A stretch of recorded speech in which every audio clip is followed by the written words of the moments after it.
Hey, welcome. So today we're going to dive into something really beautiful. It's a prayer that works as this profound inventory of gratitude. We're going to break it down, look at how it's built, and see what we can learn from all its different layers of thankfulness. So let's get started. So right from the get-go, the prayer opens with this incredibly simple yet really powerful line. It's a conscious choice to just pause. And what this does is it sets the stage not for a list of things we want, but for a moment of pure acknowledgement and thanks. This one line really creates the whole framework for everything that comes next. So our goal here is to basically treat this text like a map. We're going to follow its structure to really understand how it builds this complete picture of gratitude. Moving from the very personal and physical all the way to the spiritual and, well, even the paradoxical. Okay, so first stop on our map is the foundation. The prayer doesn't start way out there with abstract ideas. Nope, it begins right here with the most immediate, the most tangible, and the most personal things we have. This is such a beautiful way to ground everything, Thank you for the breath in my lungs, the strength in my body, and the hope you place in my heart every single morning. Just notice how it roots that gratitude in the physical self, the simple act of breathing, the feeling of strength. And then it connects that physical reality to the spiritual lift of hope that comes with each new day. It's a really holistic place to start. What's so cool here is how these three things almost form a triangle of our own personal existence. You've got life itself, right? The breath, then the vitality to actually live it, the strength, and then the spirit, or hope, to face whatever comes. So before you're thankful for anything out there, the prayer makes you establish this baseline of gratitude for simply being. All right, so once that internal foundation is set, the prayer starts to expand its focus outward. Now it's acknowledging the forces and the guidance that we can't always see. This line is fascinating, isn't it? It introduces this idea of retroactive gratitude, being thankful for dangers we never even knew were there. It's really an expression of profound trust in some kind of unseen protective force. And then it gives us this brilliant metaphor of doors to illustrate all the different forms of that guidance. It's not just about the opportunities we get, right? The open doors. It's also about the paths we are kept from taking, and even the future possibilities that are still being lined up for us. And this is where it gets really interesting, right? This duality. Being thankful for open doors, that's easy. That's a clear win. But being thankful for closed doors? That takes a whole other level of trust and maturity. To actually believe that a missed opportunity might have been a form of protection. Okay, so from the unseen stuff, we're now diving even deeper into the purely abstract.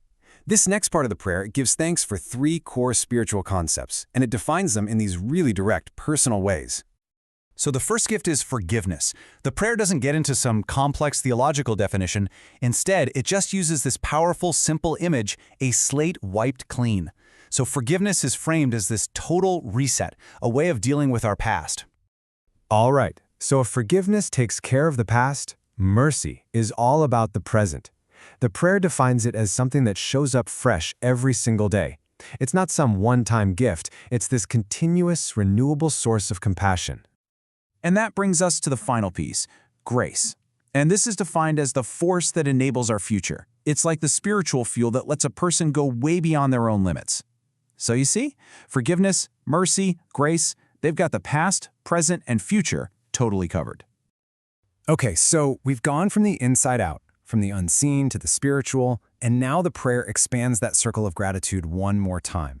This time, it's to include the absolutely crucial role of other people in our lives. And here, it's all about community, about relationships. But listen to the nuance here. It doesn't just thank people for showing up. It actually identifies three distinct, vital roles that people play on our journey. And just look at this breakdown. We have the supporters, the ones who encourage us.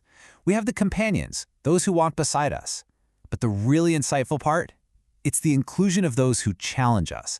The prayer actually acknowledges that growth often comes from friction, and that we should be grateful even for the people who push us and force us to be better. And that idea of challenge, well, it leads us perfectly into the final and maybe the most profound theme in this whole thing. The very counterintuitive idea of being thankful not just in spite of hardship, but actually for it. That is a powerful statement. It frames struggle not as some meaningless roadblock, but as a raw material that can actually be transformed. And there's a sense of mystery to it. The prayer doesn't spell out how it happens, just that it does, holding on to this faith that the transformation is possible. So you can kind of map it out like this. Like alchemy, really. You start with a struggle, that's your base metal. Then there's this mysterious act of transformation. And the final products, they're priceless.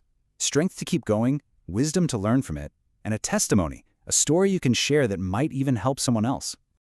And then this one line. Wow! It just masterfully ties everything together. From the breath in our lungs to the wisdom we get from our struggles, the prayer wraps it all up by saying that every single good thing, tangible or not, is connected to a single divine source. It's the ultimate summary statement for this entire inventory of gratitude. So, we've broken this whole thing down, from the physical all the way to the paradoxical. The framework it gives us is a really powerful tool for just thinking about our own lives. And that leaves us with one final thought. One question for you. If you were to sit down and take your own inventory of gratitude, what would be on your list?